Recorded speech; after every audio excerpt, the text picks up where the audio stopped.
นั่นใจเสมันก็สังในปืนหมอกตากัดแขนมันเสียด้วยมาหินลูกในเยาก็หันว่าตั้งนั้นมันนั่นมีอีสังหินลูกในตั้มมีอีสังกว่านั้นล้วนซึ่งหนังสูดำไปหูอีสังกว่านั้นมาละซึ่งไหนส่วนด้วยละตั้มไปปืดสัมปหันเสียงเขียวมันย่อแน่กลางย่อยในก็จังว่าหินลูกในก็ว่าแต่มันดึงปุงขึ้นกำเหลียวกาขันมันนั่นนะป้อมยิ้มข้าในก็จำผ่าด้วยละ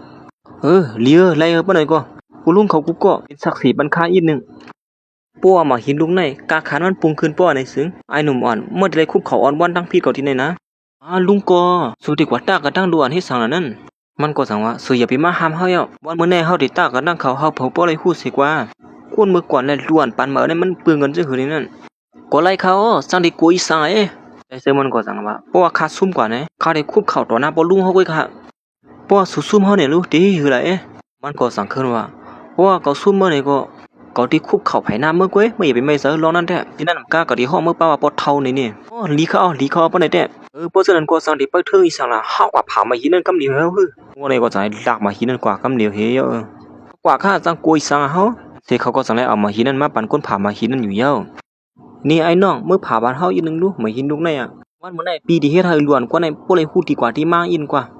ผายมันออกมาหินเสียงเขียวเนี่ยก่อนที่ห้องมาว่าปอดเท่าเนี่ยนะที่นั้นใจซื้อมันคนลักเคยคุยให้นั้นย่องเพราะนั้นก็ผ่ากำเดียวเหี้ยวละเสกเขาก็สั่งให้ผ่ามาหินนั่นกำเดียวอยู่ย่องก็ว่าว่านำถึงว่าเมื่อผ่ามันก็มีหินเสียงเขียวอีสังสีไว้ขี้เนี่ยว่าก็ไม่ได้มันเป็นกว่าเลยจึงหือแล้วนี่แต่มีสังสีในมาแต่มันก็สั่งในลานมากำเดียวนะเมื่อไกลว่าหือข้าก็อย่าไปลืมความข้านะดังนั้นมันก็ไปเนี่ยสายใจมันเสียย้อนผู้ซวบเมื่อเนี่ยที่ทำมาหินก็เป็นเรื่องในเป็ดได้เมื่อลีเจลามาหินก็เป็ดหลายเอาหล่ะครับเนี่ยยาก็มันสั่งหลายอันที่ไปปอกมือเปียที่นั้นเฮ้ยกำก่อนเลยปลุงเอ้ยไกลในเฮาเลยปั่นความมันกันว่าย่ำเสือฮะว่าปลุงที่คุบข่าวปะโดนาข้าในนั่นสิเรื่องเหี่ยวติเลยห้องข้าป้าว่าปวดเท่าในนั่นน่ะเฮ้ไอ้เนี่ยเมื่อที่เฮาเก่าในกุมน้อมต่อหน้าว่าในเฮาในมายันนั้นยิ่งอ่อนก็ในสั่งว่าเผาเสกสุขตาเขาไหลสุซุ่มกันยาก็ถูกลีเฮ็ดจำหนังความรัดเขาว่าเด้นะย่อมตั้งพิษที่เขามือเหลียวในคาเลยันนั้นมันก็สั่งลาดิปลุงนั่นว่านี่สุดที่เฮาในกวมต่อหน้าล้วนทั้งสองคนในที่เฮาในมาดาปลุงก็ในก็สั่งที่ว่าหือแล้วเนาะสั่งว่าเมื่อลัดเที่ยวก็ถูกลีเฮ็ดจำหนังความรัดเฮาว่าเด้ในมีกาขันในเหมือนเฮ็ดจำหนังความรัดนั่นก้อยว่าเฮ็ดเฮ็ดเลยจำหนังความมันเฮารัดนี่เด้อาจเป็นคนมีกาขันก้อยนั่นเฮาว่าเด้สุโกเป็นคนมีกาขันก้อนนึงมีจื่อมีเสียงแต่ว่าสุโกที่เฮ็ดจำหนังความสุรัดอยู่นะกันตัวที่เขาเฮาละยันนั้นมันก่อมสังเฮ็ดซื่อกาเลยยอมน้อมต่อหน้าใจซื่อมันนั่นอยู่เฮายอมก็หม้อเมื่อลัดย่องความปันเขาอีกนึงแหละเมื่อย่านนั้นใจซื่อมันก็ให้แก่อำยินเสียว่าสุรัดว่าหือก็มึงก็ได้ทำอะไรยินดีความปันอีกนึก็ว่าไหนแทงก้ามด้วยมันก็ปีนั้นจะลำขึ้นมาสิมือดีย้อนอย่างเที่ยงเนี่ยก็กาเลยละจำหลังความมันนั่นปวดเท้าเฮ็ดนั่นเสียสั่งไรไปปอกมือกว่าอยู่เย้าเพราะฉะนั้นเฮาก็ปอกมือเหมือนกันละเฮ็ดนั่นเสียเขาก็สั่งไรบอกมาตีล้านเขานั่นอยู่เย้าออกมาถึงที่ในก็ยิ่งกว่านั้นสั่งไรถามใจซื่อมันว่าซื่อคือละมาหินดุแล้วนำดีในนั้นใต้ก็สั่งให้แกงลัดกว่าว่าส่วนบนด้วยล่ะเพราะมาหินดุกนั้นมันหลีเต้ไหนเขาเตรียมมาขายปันเฮาก่อมเซอย้อนมันอำลีนั่นแหละเขาสั่งขายอันสุดานั้นก็มีรองตั้งมันอยู่นะย่านนั้นค่อยหนังเก่าคู่สอนเขาก็สั่งไรกับสืบมาหามันใจฮัลโหลลูกเห็นเมื่อพุกในก็ห้องเฮียนเฮาเตปืดเยอะนะมาหาคู่สอนอีกนึงเลยนะคู่สอนมีรองตัดที่อุบสู้อีกนึงคาดดีกว่ามือเหลียวในค่ะดีห้องเฮียนมีรองสู้ยุงอีกนึงคาดดีย้อนปอกมือก่อนครับว่าไหนก็เฮาดีกว่าซ้ำสู้นะบ่ได้ซ่อฮะเฮ็ดนั่นเสมันใส่ก่อสารอะไรมาตีห้องเฮียนแน่ผู้สอนมีรองตัดที่ลัดในสูอีกนึงสือก็ไว้สะกัดอีกนึงเลยลองแน่ซึ่งหือก็ลัดมาคาละคู่ว่าพวกในห้องเฮียนเฮาก็ได้ปืดเย้าแต่ว่าเงินกำแถมสูก็มีเย้าเฮาตุย้อนดิคุยเขาก็หือก็เย้ามันไรละเขาเงินกำแถมสูนั่นกว่าซอยแถมคนอะไรตั้งหยาบผืนหรือสิสูนั่นในว่าย้อนผู้ซึ่งนั้นตัวได้กำแถมสูก็ป้อเย้าแต่อย่าไปไม่ซะคู่ที่ซอยแถมสูก้อยลองแน่อำเป็นสังฆะคู่สอนเฮาว่าข้าก็เหตุการณ์มีเงินอยู่อีออดค่ะเงินนั้นกำแถมค่านั้นก็กำแถมค่านั้นก็กำแถมคนนั้นทบลงตั้งเพื่อที่สิค่านั้นก็หลีเย้าค่ะถูอยู่ยามเสือเลยอยู่สมมีเงินโปสเตอร์อยู่ในนั่นซึ่งก็เย้าลัดคู่มาซื้อเลยนะคู่สุดจะแชมป์สุก้ยอย่าไปไม่ซะค่ะข้ามีอยู่เด็ดๆค่ะโปสเตอร์นั้นก็เลี้ยวว่าเมื่อย่ำหนังนั้นก็หนังเก่ามันใส่กอดสังในปืนหมอกตากัดแขนมันเสียตัวด้วยนาอกคู่เขาอ่อมเจอด้วยอีสานได้กล่อมหัวเปิดด้วยกันค่ะเนาะเมื่อย่ำหนังนั้นมันใส่กอดสังในปืนหมอกตากัดแขนมันเสียด้วยคู่สอนเขานั่นเขาย่ำนั้นมันใส่กอดสังในคู่ขึ้นมาว่ากำจราคู่สอนเขาเนี่ยบ่เคยแคมเย้าก้าวนั้นมันใส่กอดสังในมาลาดีคู่เขานั่นว่าคู่สอนค่ะกับไก่โดยลองตั้งหักคู่เขาเนี่ยแล้วผมก็เคยเข้มสิก็คือค่ะ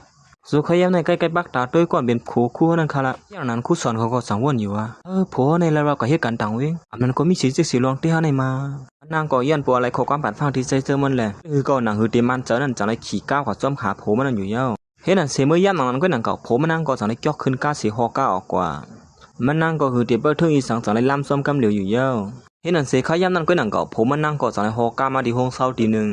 เมื่อยามนั้นก็หนังเก่าจะมีผู้หญิงคนหนึ่งมาหาตอนผมมันนั่งเมื่อยามผมมันนั่งและผู้หญิงต่างก็กอดกันเข้ากอดที่ในห้องเศร้านั่นก็มันนั่งมาหาแม่เอาดีลี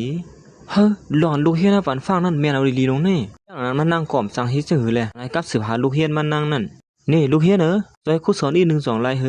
มันเป็นรองตั้งอีสังขลาครูสอนเฮาว่าเมื่อเดี๋ยวนี้เฮาหันผัวเฮาเรียนเข้ากับซ้ำผู้หญิงต่างก็ที่ในห้องเศร้านั่นนี่เฮาได้จือเหรอนี่ใจเสือมันก็สังในหาคู่เขานั้นส่งบันทีอยู่เสียมันใจก็ที่ในเนียนมากกำเหลียวเหนียวเมื่อยามหลังนั้นมันใจก็สังในฮอดมาถึงตีในความหวานนิดนึงนะหาลองสู้ยุงสู้ซึ่งไหนปัวเฮากล่อมสังย้อนตั้งสวยแถมดีเผอล่าแหละปัวสุปันฟังเฮาสู้สิซื้อสิลองไว้2 เซอแต่ว่าแต่ขยันตัวเหลียวในอ่ำถูลีลาลองในคันนะอันลองเหยียบมันเดี๋ยวเขาป่วยเขาดันเขายามนั้นก็สอนเขาจังว่าเกี้ยนปัวเฮาหมู่เลยว่าเขาอยู่ดีเลยข้องเราในนั้นว่าทำก้นดังเนินเขาตีลัดในเฮากล่อมเซอเพราะฉะนั้นคู่สอนเฮาเอาแค่หางโผคู่สอนนั้นเนี่ยเขาได้รู้ว่ามันใจก็สังในย้อนตัวแค่หางโผคู่สอนเขานั่นอยู่ยาวอ๋อเป็นคนชายคนเน่เนี่ยเนาะข้ามีลอกลายมันอยู่ค่ะปะเฮาเขากว่าดังเนินก่อนขนมบ่เนี่ย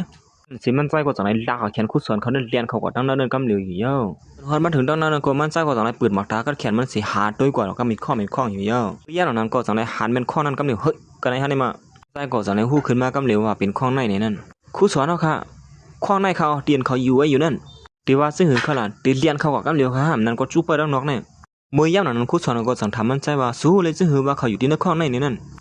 เข้าด้วยแล้วปะนั่นก็สิเขาก็จังไรคอดมาถึงที่ในกำเหลียวอยู่เยอะซึ่งสุดท้ายมาสู่กับเหตุการณ์ต่างเวงเลยที่เต้มันก็สมัยอยู่ซ้ำผู้หญิงต่างก็ซึ่งในลงเนี่ยผู้ชายก่อนเป็นผมมันก็จังว่าเมื่อเลยเมื่อสู้ยังก็เข้าถิ่มถึงซี่มีช้างแท้งวะสู่เคยหิวก็เฮียแถวแล้วบ่ไหนก็เพราะฉะนั้นก็เข้า2ก็แปดกันที่ไหนใส่เสื้อมันก็ป้อวิดีโอไว้อยู่เฮ็ดในติ๊กก็ว่ามื้อเหลือแต่สู่ออกกว่าทางนอกให้กล้ามด้วยว่าไม่อยากเขาย่ำหลีตนต่างเก่านะ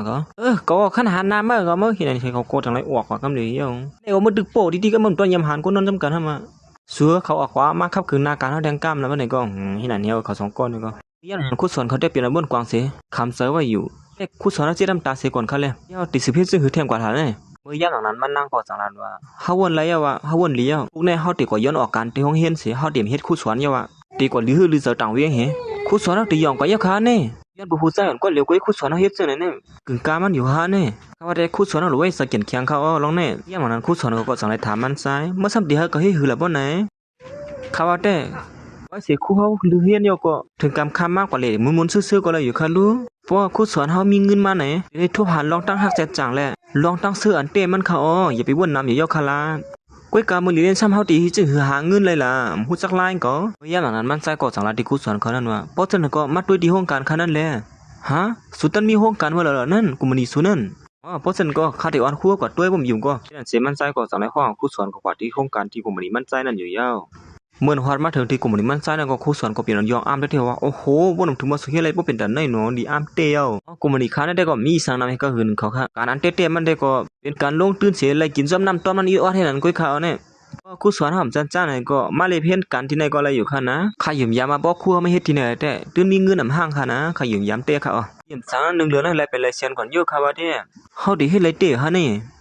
คู่สอนเอายืมคาละตื่นเฮ็ดไรมาห้างซ้ำด้วยเลยคู่สอนเขาสั่งว่าเขาตึ้งเฮ็ดไรอยู่ป่ะนะเด้เขาได้จำด้วยกว่าก้อยก็ว่าอันน้องเหยียบมาได้เมื่อเหลือในเขาตีย้อนออกที่ห้องเฮียนเสียอย่าเผื่อสุดที่ห้องเฮียนนั้นอยู่เป็นคันใจไว้อยู่คู่สอนราคาอย่าไปไม่ใจข้าลองได้เด้สอนก็เฮ็ดนาการนั้นมาหึงเหี่ยวถูกลือๆเฮ้ยของเขา